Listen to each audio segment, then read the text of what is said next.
আজকে একটি খুবই হেলদি রেসিপি নিয়ে চলে এসেছি। এই রেসিপিটির নাম হলো বাটার মিল্ক, যেটি কিন্তু খুব অল্প সময় খুব অল্প ইনগ্রেডিয়েন্টসেই তৈরি হয়ে যায় এবং শরীরকে ঠান্ডাও রাখে এবং সুস্থও রাখে। তো এই বাটার মিল্কটি কিভাবে বানাতে হবে একবার দেখে নেওয়া যাক। নমস্কার, আমি অর্পিতা আর আপনারা দেখছেন আমার চ্যানেল এবিস কুকিং কানেকশন। তো এই বাটার মিল্ক বানাতে আমাদের যে ইনগ্রেডিয়েন্টস লাগবে দেখে নেওয়া যাক একবার। প্রথমেই আমরা পরিমাণ মতন এখানে টক দই নিয়ে নেব। আমি কিন্তু এখানে ঘরে পাতা টক দই ইউজ করেছিলাম। এখানে আমি 2 গ্লাস বাটার মিল্কের জন্যই কিন্তু দই নিয়েছি। এই বাটার মিল্ক কিন্তু স্লিম হতেও অনেক সাহায্য করে।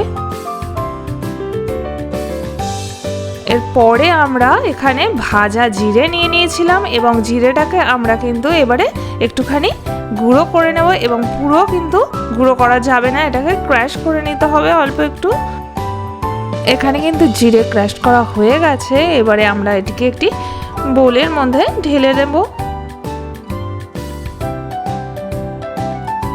তারপর আমি এখানে পরিমাণ মতন দই মিক্সিং জারের মধ্যে নিয়ে নিয়েছি, কারণ এটি মিক্সিং জারেই আমি করেছিলাম। এটি কিন্তু যে কোনো হাঁড়ি বা যে কোনো বড় পাত্রেই করা যায়।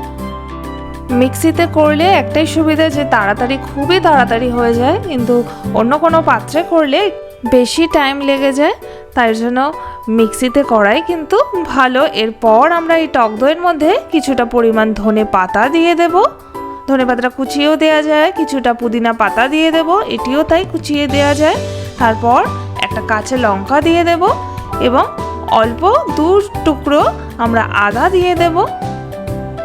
এরপর আমরা হাফ লেবুর রস কিন্তু এর মধ্যে দিয়ে দেব।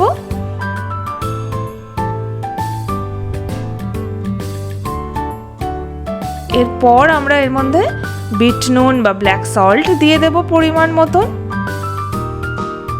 তারপর আমরা এর মধ্যে চাট মশলা দিয়ে দেব যাতে স্বাদটা আরো বেড়ে যায়। এরপর সেই যে ভাজা জিরে করে রেখেছিলাম সেই ভাজা জিরে এখানে দিয়ে দেব। তারপর কিন্তু যা দই নিয়েছিলাম তার থেকে একটু বেশি পরিমাণ জল অ্যাড করতে হবে। 2 কাপ দইয়ের সাথে 1.5 কাপ মতন জল এখানে অ্যাড করতে হবে। তারপর আমরা কিন্তু এবারে এটিকে মিক্সির সাহায্যে ভালোভাবে মিশিয়ে নেব। দেখুন আমাদের কিন্তু বাটার মিল্ক তৈরি হয়ে গেছে, খুব সুন্দরভাবে তৈরি হয়ে গেছে, কিন্তু সবকিছু খুব ভালোভাবে মিশে গেছে।